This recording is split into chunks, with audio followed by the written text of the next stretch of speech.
हे नीतिशास्त्र आहे आणि नीतिशास्त्र माझ्या मते परंपरेनं रूढीनं जे चालत आलं आहे त्याला आपण नीती समजतो. ही नीती नाही. रूढी आहे, नीती आहे, धर्म आहे. ज्यावेळेला आपण रूढीला आणि नीतीला मिक्स करतो त्यावेळेला धर्मच्युती झाल्या वाचून राहत नाही छोटे भाऊ. म्हणून तुम्ही जे ऐकता आहात ते रूढी नाही, नीती आहे. आणि नीती श्रवणाचा नियम आहे, अवधान एकले दिजे मग सर्व सुखाची पात्र होईजे, हे प्रतिज्ञोत्तर माझे उघड ऐका.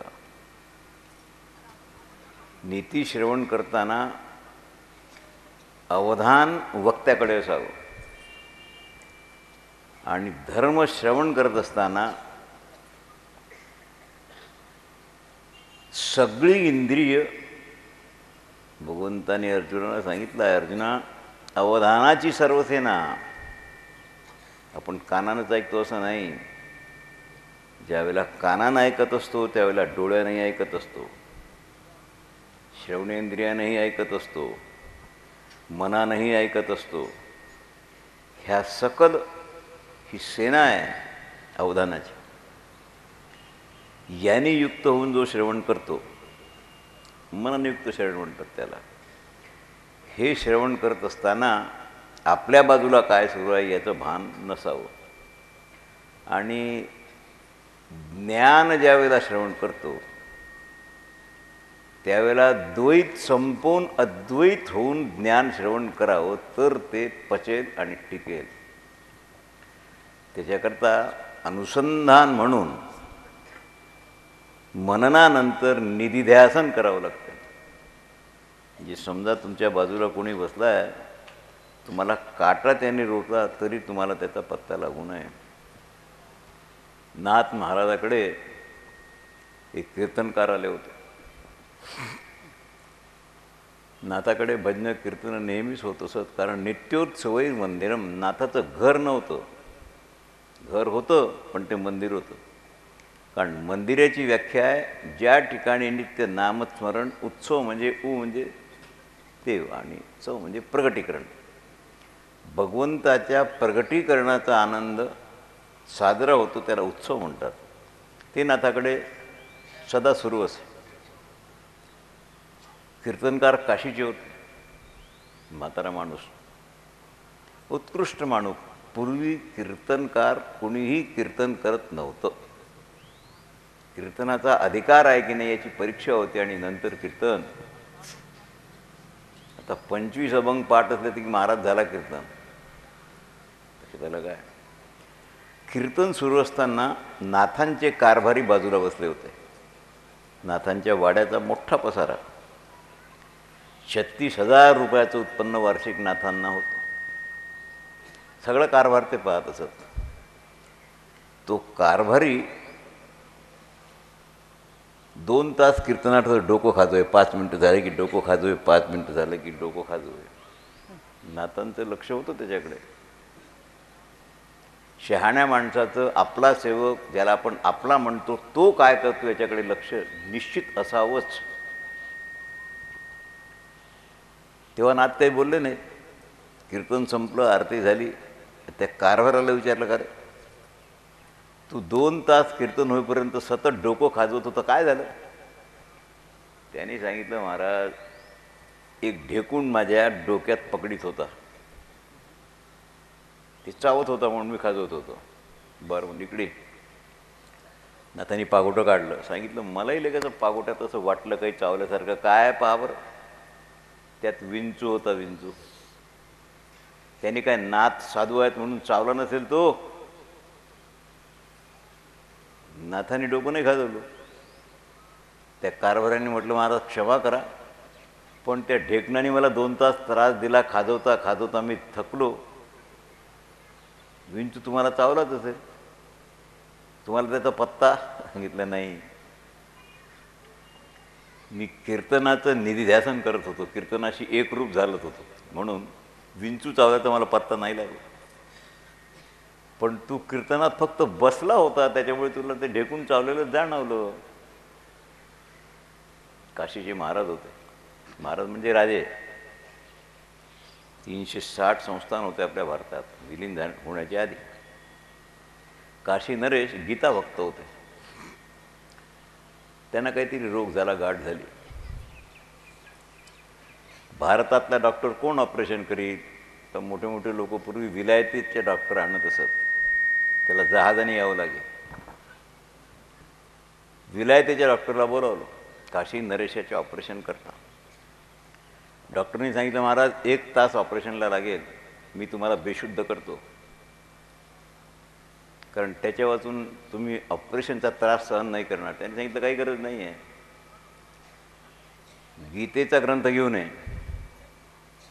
माझ्यासमोर एका माणसाने धरून ठेवावं, मी धर्मक्षेत्रे कुरुक्षेत्रेपासून वाचतो आणि यत्र योगेश्वर कृष्णापर्यंत संपवतो, मला 1 तास पाहिजे. ज्यावेळेला मी गीता वाचतो त्यावेळेला मी नसतो, कशातही भान नाही, 1 तासात ऑपरेशन करून टाका. त्या राजाने गीता घेतली, आरंभापासून शेवटपर्यंत 1 तास गीता वाचायला लागला. ऑपरेशन पार पडलं, त्यांना पत्ताही नाही. आपणही माणसं आहोत. आपण हरिपाठ म्हणताना, श्रवण करताना ही अवस्था आपली प्राप्त होईल काय? नाही होणार. म्हणजे आपण त्यावेळेला अर्धे परमार्थाचे असतो आणि अर्धे संसाराचे असतो, म्हणून घोटाळा होतो. याकरता मोक्ष असे आयता श्रवणाची माझी, म्हणजे कशाही श्रवणाची माझी नाही. नाही, रोग जाय दुधे साखरे तरी निंब का पियावा, वयाचं म्हणणं आहे. श्रवणानंच जर मुक्त होता तर बाकीची भानगड का करता? पण श्रवण म्हणजे कसं, म्हणून अवधान ऐकले दिजे, मग सर्व सुखाची पात्र होईल. आता आपल्याला सगळं करत असताना श्रवण करणे आहे, आणि आम्ही ऐकलं असं जर तुम्ही म्हणाल तर मी या प्रवचनानंतर एखादा प्रश्न तुम्हाला विचारीन. हे समोर बसलेले मंडळी प्रमुख मंडळी आहे. काय ऐकलं, एखादा श्लोकाचा तरी अर्थ तुम्हाला सांगावं लागेल, आणि तो सांगू शकले तर तुम्ही ऐकलं, न सांगू शकले तर. म्हणून आत्ता मी या अध्यायाच्या शेवटपर्यंत 12-13 श्लोक राहिल्या, तेवढे सांगणार आहे तुम्हाला. तसं विदुरनीती सगळी चिंतनीय आहे, पण मध्ये मध्ये काही श्लोक व्यासांनी असे घातलेले आहेत, कारण महाभारत लिहायला गणपती महाराज होते, स्वतः लिखाणाचं काम गणपती महाराजकडे होतं. दोघांचा करार होता. स्पीड फार होती श्लोक तयार करण्याची व्यासांची, म्हणून ते गणपती महाराजचं लिहिणं आणि त्यांचं बोलणं त्याचा मेळ बसत नव्हता. व्यासाने सांगितलं, हात जोडले गणपती महाराज, सांगितलं, महाराज मी जो श्लोक तयार करतो, तुम्ही गणपती आहात, मूर्तिमान बुद्धी, पण माझ्या श्लोकाचा अर्थ तुम्हाला कळल्यावरच तुम्ही लिहायचा, तसा लिहायचा नाही. म्हणून काही श्लोक असे रचले की गणपती महाराजलाही थोडा वेळ लागला, डोकं खाजवावं लागलं अर्थ कळायला, म्हणून याच्यात काही कूट आणि काही महत्त्वाचे श्लोक आलेले आहेत. तसं परवाच्या प्रवचनाला मी तुम्हाला एक श्लोक सांगितला होता त्याप्रमाणे. तेव्हा ह्या 12-13 श्लोकात 1-2 श्लोक तसे आहेत. मी त्याचा अर्थ तुम्हाला सांगेन, पण मी अर्थ सांगितल्यानंतरही तुम्हाला कळावा. कळलं बरं झालं, कळल्यानंतर तुमच्या आचरणात यावा. कारण आचार प्रथमो धर्म, विचारो द्वितीय धर्म. मी तुम्हाला सकाळी सांगितलं, तुम्हाला श्लोकाची आठवण द्या, कोणत्या श्लोकावर आपण होतो. तेव्हा धृतराष्ट्राच्या प्रश्नाचं उत्तर आहे. विदुर म्हणतात, यस्मिन यथा वर्तते यो मनुष्यस्तस्मिन तथा वर्तितव्यांच्या धर्म, हा धर्म आहे. ज्याला आपण इंग्रजी टिट फॉर टॅट म्हणतो. म्हणजे कसं, तुमच्याबरोबर ज्याचं बिहेवियर जसं असेल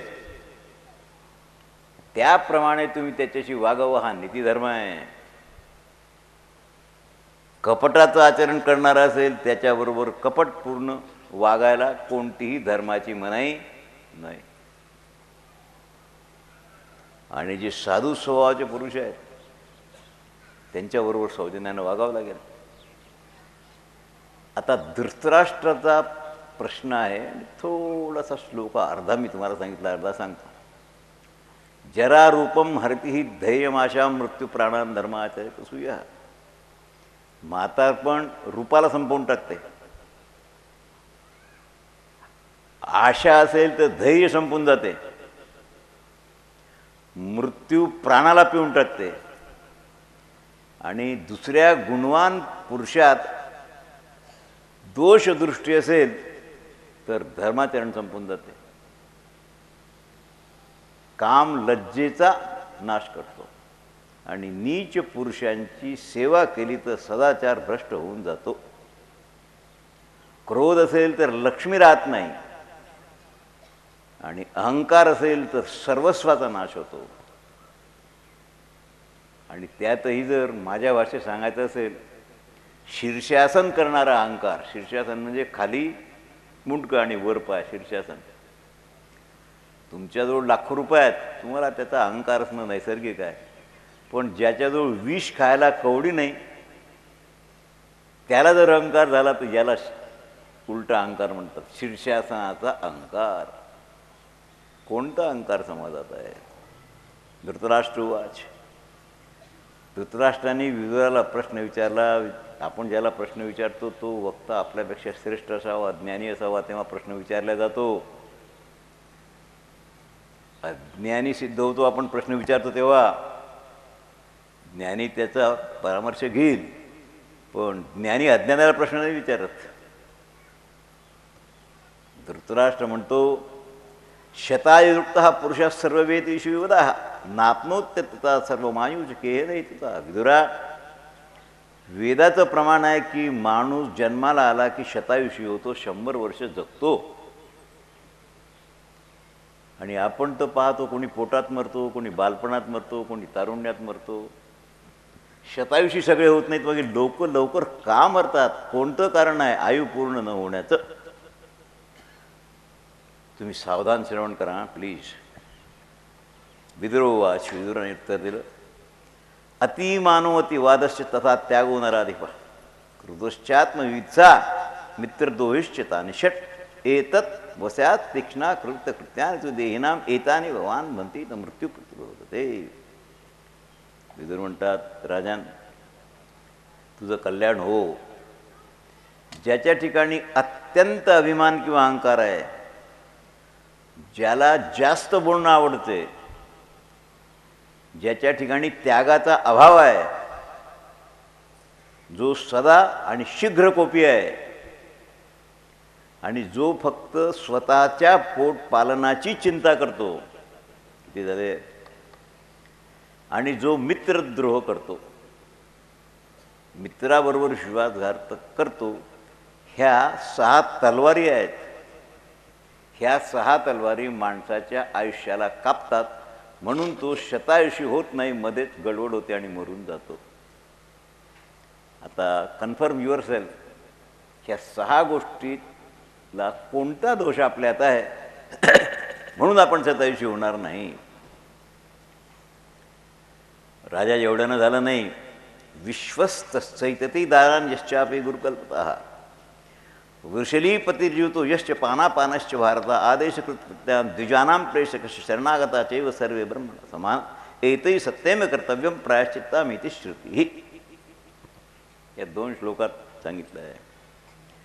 जो पुरुष आपल्यावर विश्वास ठेवणारा पुरुषाच्या स्त्रीबरोबर वाईट कर्म करतो, विश्वास आहे तुमच्यावर माझा, माझ्या बायकोला पंढरीची वारी करायची आहे, घेऊन जा तुमच्याबरोबर, आणि तिला तुम्ही तुमचीच बायको केली रस्त्यात, कळलं का? विश्वासघात. दुसरं, जो गुरुस्त्रीगामी आहे, जो ब्राह्मण कुलात जन्माला येऊन शूद्रास्त्रीच्या बरोबर लग्न करतो, जो मदिरापान करतो, आणि जो साधू संतावर आदेश चालवतो. महाराज एवढं काम करता काय?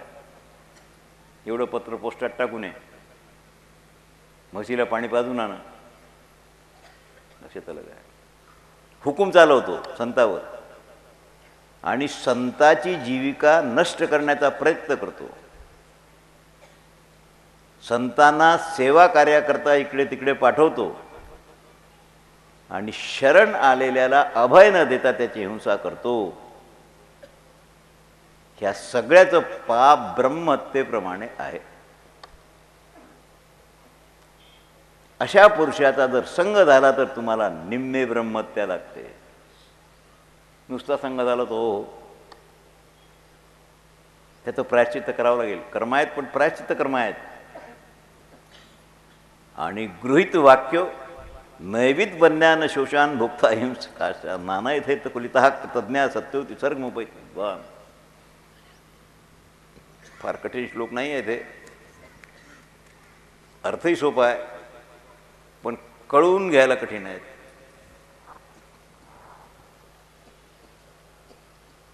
जो आपल्यापेक्षा वडील आहेत त्यांच्या आज्ञेचं पालन करतो, ज्याच्या ठिकाणी नीती जगते तो दाता आहे. जो यज्ञशेष अन्याचं सेवन करतो. आता यज्ञ त्या काळात आता यज्ञ कोणी करत नाही पण आपण करतो. पंचयज्ञ आपण आजही रोज करतो इनफॅक्ट. आणि भगवंताला अर्पण केल्या वाचून जो अन्न ग्रहण करत नाही, हिंसारहित जे कार्य करू नये असे अनर्थ आहेत त्याच्यापासून लांब राहतो. सत्यवादी आणि कृतज्ञ स्वभाव त्याचा कोमल आहे. विद्वत्ता असूनही मी विद्वान हे लोकांना दाखवत नाही. हे सगळे सज्जन आहेत. तेव्हा सुलभा पुरुषा राजन सततम प्रियवादिना अप्रियस्य तु पथ्यस्य वक्ता भोक्ता च दुर्लभ. हा श्लोक लक्षात ठेवा. कारण हे पोरं माझ्यासमोर आहेत, कीर्तन प्रवचनकार, यांना बोलावं लागतंय. भक्त्याकरता काय आहे जगात? प्रिय वचन बोलणारी माणसं खूप आहेत पण ते त्यांच्या हिताकरता गोड बोलतात.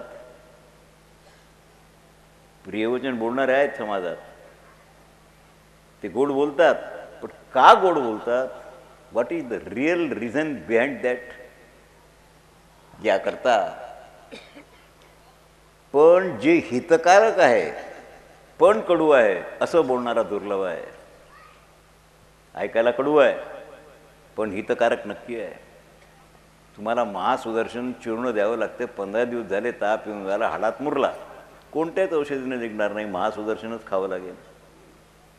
त्याचं तर जिभेवर ठेवल्यावर त्याच्यापेक्षा कडू काहीच नाही, एवढं कडू आहे. पण ताप घालवायचा आहे ना, कडूपणा सहन करा. म्हणून दोष जाण्याकरता जे कटू बोलणारे वक्ते आहेत असा वक्ता सुदुर्लभ, दुर्लभ आहे, तो तुम्हाला सापडत नाही. यो हि धर्मम समातिश्च हित्वा भर्तू प्रिया प्रिय अप्रियाण्या पथ्याने तेन राजा सावयान. धर्माचा आश्रय घेतल्यानंतर स्वामीला प्रिय लागेल की अप्रिय लागेल याचा विचार सोडून अप्रिय असूनही हिताचा सल्ला देतो त्याला खरा वक्ता म्हणावं. राजा, तू माझा भाऊ आहेस, माझ्यापेक्षा मोठा आहेस, माझं बोलणं तुला कडू लागेल कारण तू अन्याय केलेला आहे. अन्याय केल्यामुळे माझं बोलणं तुला रुतेल पण मी तुझ्या हिताकरता सांगतो, तू तुझ्या अधिकाराला न जाणता मूर्ख दुर्योधनाच्या स्वाधीन राज्य करून दुःशासनासारखे पापी, शकुनीसारखे कपटी आणि कर्णासारखे मूर्ख यांच्या ताब्यात राज्य दिलं आणि सज्जनांचा छळ केला आहे. याकरता तुला कडू वाटेल म्हणून मी तुला सांगतो, धर्म असा आहे, त्यजेत कुलार्थे पुरुषम ग्रामस्थाते कुलम त्यजेत ग्रामम जनपदस्यार्थे आत्मार्थे पृथ्वीम त्यजेत. कुलाचं रक्षण करण्याकरता कुलातल्या एका माणसाला संपवावं लागलं तरी पाप लागणार नाही. आणि एका ग्रामाची म्हणजे गावाची रक्षा करायची असेल, फारच वाईट कुल असेल, कुल संपवलं तरी चालेल, गावाचं रक्षण होईल. देशाच्या रक्षणाकरता एखादं गाव संपवावं लागलं, चोराचं डकेताचं तरी चालेल, आणि आत्म्याच्या रक्षणाकरता संबंध पृथ्वीचा त्याग केला तरी चालेल. ही नीती आहे, पण सधर्म नीती आहे, धर्मासहित नीती आहे. आपत्ती करता धर्माचं रक्षण करा, धनद्वारा कुटुंबियांचं रक्षण करा, स्त्री आणि धन दोघांच्या द्वारा स्वतःची रक्षा करा. कारण स्वतःची रक्षा तर करावी लागेल ना तुम्हाला. विचित्र वीर्यकुमार, मी तुला सांगतो, जुगाराचा खेळ जेव्हा आरंभ झाला त्यावेळेला मी तुला सूचना दिली होती, दादा हा खेळ बंद कर, हा घातक आहे. पण पुत्रमोहामुळे तू माझं ऐकले नाहीस. रोग्याला जसं पथ्य आवडत नाही, औषध आवडत नाही, कारण त्याचा मृत्यू जवळ आलेला असतो, तशी तुझी स्थिती झाल्यामुळे आता तुला याचं फळ भोगण्याची वेळ आली आहे. तू राजा आहेस. सेवकांची जीविका बंद करून दुसऱ्या राजाचं धन अपहरण करण्याची कुबुद्धी तुला झाली, त्याच्यामुळे तुला हे भोगावं लागेल.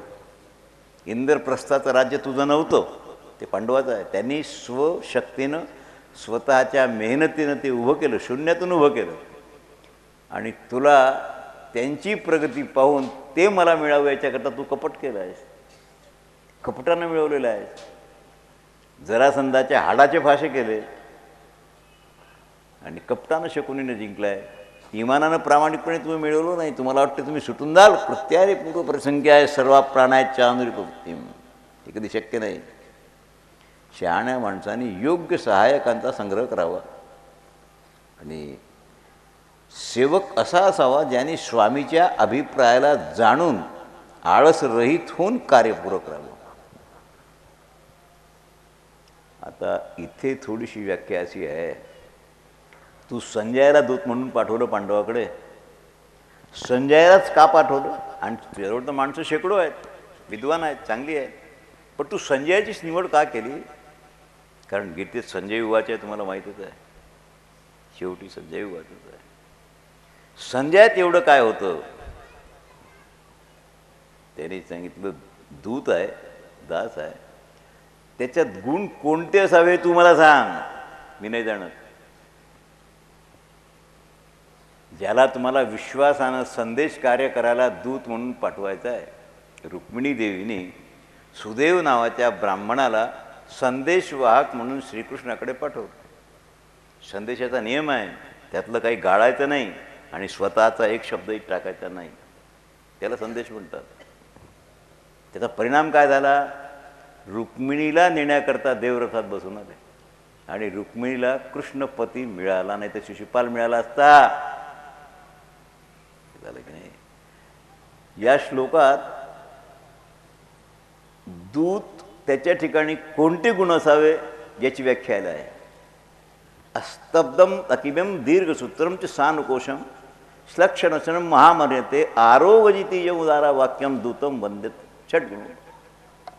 जो अहंकार रहित आहे, जो कायरता शून्य आहे, ज्याला भीती वाटत नाही सत्याचं आचरण करताना, आणि लवकर काम करण्याची ज्याची तयारी आहे म्हणा किंवा ज्याची लायकी आहे म्हणा, दयाळू, शुद्ध हृदय, आणि कोणी लोभ दाखवलात त्या लोभात न फसणारा, निरोग, उदार वचन बोलणारा, हे 8 गुण आहेत. या 8 गुणानं युक्त माणूस असेल तर त्याला दूत बनवून पाठवावं. इतरांना दूत म्हणून पाठवलं तर स्वामीच्या कार्याची हानी झाल्या वाचून राहत नाही. न विश्वासा ज्यात परस्सगे हे गच्छेनरश्येतो विकाले न चत्वरे नीती तिष्ठे नीती गुडून राजकाम्या योषितम प्रार्थयम. जो माणूस सावधान माणूस, त्याला कळते कसं वागावं. एखादं जरुरीचं काम निघालं, कुणाच्या घरी जायचं आहे, पण असमयाला त्याच्या घरी जाता नाही येत. कधी घराचा स्वामी पुरुष घरी नसेल, फक्त स्त्रिया घरी असतील, कधीही त्या घरात प्रवेश करू नये. आणि चौफुली 4 रस्ते आहेत, तिथे कोणी नसेल तर एकट्या राजानं किंवा माणसानं तिथे कधीही उभं राहू नये. आणि जे श्रेष्ठ पुरुष आहेत, राजे आपल्या विदर्भातल्या ज्या राजकन्या होत्या, श्रेष्ठातिश्रेष्ठ, त्या प्रत्येकीनं कोणत्या ना कोण्या योगी पुरुष महात्मा तपस्वी यांचं वर्णन केलं आहे, राजाचं वर्णनच नाही केलं. फक्त रामाची आजी विदर्भाची होती, तिनं राजाचं वर्णन केलं होतं, बाकी सगळ्यांनी सत्पुरुषाचंच वर्णन केलेलं आहे. म्हणून मी तुला सांगतो, राजाचं अंतःकरण जाणता येत नाही. मी श्लोकच सांगितला होता काल परवा तुम्हाला. राजावर विश्वास ठेवून जीवन जगता येत नाही. पांडव जेव्हा विराटाकडे गेले त्यावेळेला त्यांच्या पुरोहिताने हा बोध धर्मराजाला पांडवांना केला, तुम्हाला वर्षभर काढायचं आहे, ह्या नियमाचं पालन करा. याकरता राजाला किंवा श्रेष्ठ पुरुषाला जी स्त्री आवडत असेल तिच्याकडे पाहूही नका, मारल्या जाल. राजानं विचारल्या वाचून त्याला ॲडवाईस करू नका, कारण तो आज्ञा देतो. दुसऱ्याचं ऐकण्याची त्याला सवय नसते, म्हणून तुम्ही न विचारता बोललं की संपले. महापुरुषांना आवडलेल्या वस्तूकडे इच्छेला जाऊ देऊ नका. राजा घृणी राजा पुष्करी राजभृत्या पुत्रो भ्राता विधवा बालपुत्रा सेना देवी चोद्रवतेवच व्यवहारेश वर्ज्यान शुरते. हे तुमच्याजवळ धन आहे, तुम्हाला व्याजाला कोणातरी द्यायचं आहे, व्यवहार करायचा आहे, कुणाबरोबर कराल? तुम्हाला सावधान केलं आहे विदुराने. विदुर म्हणतात, जास्त व्याजाच्या लोभानं मी सांगतो त्या व्यक्तीबरोबर व्यवहार करू नका, सगळं फसून जाईल. कोणती माणसं? राजानं कर्ज मागितलं त्याला द्यायचं की नाही? पेशव्याकडे स्वामीजीचे 2 लाख रुपये होते 300 वर्षापूर्वी कर्जाचे, वसूल झाले नाहीत. काय करा त्याला? अधिक दयाळू राजा असेल तर त्याला कधीही कर्ज देऊ नका, कारण तो दयाळू असल्यामुळे वाटप करत राहतो, वसूल होत नाहीत. तुमच्याकडे असलेला पैसा पुन्हा मागत नाही, म्हणून व्यवहार फसून जातो. व्यभिचारिणी स्त्रीला कधीही धन देऊ नका, तिच्याबरोबर व्यवहार करू नका. आणि राजकर्मचारी जे असतील राजाच्या सेवेत, ते आत्ता आपण ॲट प्रेझेंट पाहून राहिलो, जे राजकर्मचारी आहेत त्यांना फक्त घेण्याची सवय असते, देण्याची नाही. म्हणून ते घेताना नम्र होऊन घेतील, पण देताना देण्याचं कारण नाही. पुत्राबरोबर व्यवहार करू नका, लहान भावाबरोबर देणं घेणं करू नका. आणि ज्या विधवेला 2-3 लहान लेकरं आहेत तिच्याबरोबर तर अजिबात करू नका. फार सुंदर नीती आहे. जो सैन्यात सैनिक आहे आणि ज्याचा अधिकार नष्ट झालेला आहे त्याला धन देऊ नका. या सगळ्याबरोबर जर व्यवहार केला तर तो व्यवहार कधीही फलीभूत होत नाही. एतान गुणास्तान महानुभावान एको गुणा संचेते पत्नी या सत्कृषे मनुष्याम सर्वान गुणाने गुणोने वर्ती. एक गुण असा आहे, ह्या सगळ्या महत्त्वपूर्ण गुणांना हटून अधिकार करून घेत. राजा आहे, साधारण मनुष्य का असेना, एखाद्या वेळेला जेव्हा त्याचा सत्कार करतो त्यावेळेला त्याच्या ठिकाणी राज सन्मान हे विशेषण जुळत असते. आणि काही न करूनही त्याच्या ठिकाणी हे गुण आपोआप वास करतात. संतांनी सन्मान करणारे राजाने सन्मान करणं, त्या माणसाच्या ठिकाणी गुण येतात. त्याचा अर्थ की त्याला सर्व मान्यता मिळत असते, एवढा त्याचा अर्थ आहे. राजा दिवसभर काम करणारे वेगळे आहेत आणि समाजात 2 प्रकारची माणसं आहेत, भोजन करतात ती. एका वर्गाला काय खावं याची पंचायत आहे, दुसऱ्या वर्गाला काय काय खावं याची पंचायत आहे की नाही? म्हणून लक्षात ठेव, अनाविलच्या सम नित्य स्नान करणारा माणसाच्या ठिकाणी बल, रूप, मधुर स्वर, उज्ज्वल वर्ण, कोमलता, सुगंध, पवित्रता आणि शोभा एवढ्या गोष्टी त्याला प्राप्त होतात. म्हणून भोजन करत असताना गुणाश्च षण्मित भुक्तम भजनते मारोग्यम बलम सुखमचानाविलम चस्यम चेनम इति क्षिपंती.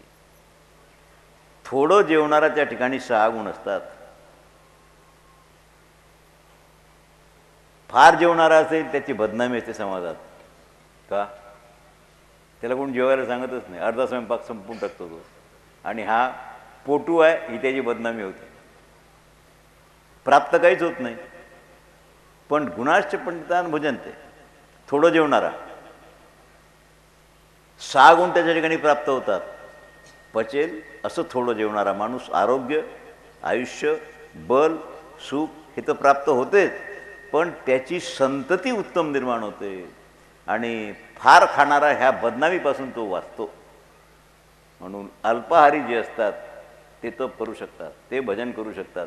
पण झोपल्याबरोबर ज्याला म्हणजे खाल्ल्याबरोबर झोप लागते, इथे प्रवचनात झोपतात, खाली पडतात. हे सकाळी नाहीत पडत, दुपारीच्या प्रवचनाला 12 वाजता जेवले, इथे प्रवचनाला आले की कोणाला डुकले येते, कोणी उमतो, कोणी खाली पडतो. समजून घ्या दुप्पट जेवला, त्याला इलाज काही नाही. कदर्यम आक्रोश मश्रुंत विनाकाचे धूर्त मानिसा. कितीही दुःख होईल तरीही